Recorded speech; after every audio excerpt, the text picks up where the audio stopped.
రేవంత్ రెడ్డి పాలనలో పేద విద్యార్థులు కనీసం విద్యను అభ్యసించే పరిస్థితి కూడా లేకుండా పోతోంది. అరచేతిలో వైకుంఠం చూపించి అడ్డగోలు హామీలిచ్చి అధికారంలోకి వచ్చిన రేవంత్ జనాలను ఏనాడో గాలి కొదిలేశాడు.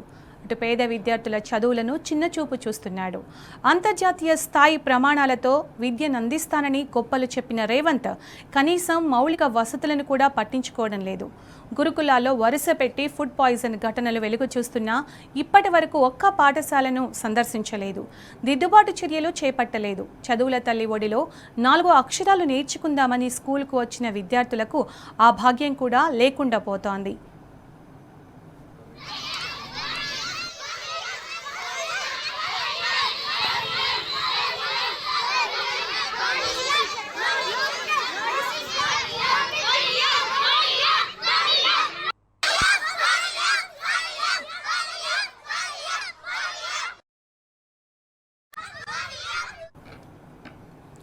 సిద్దిపేట జిల్లా వర్గల్ మండలం జబ్బాపూర్లో అద్దె భవనంలో కొనసాగుతున్న ప్రభుత్వ ప్రైమరీ పాఠశాలకు యజమాని తాళం వేశాడు.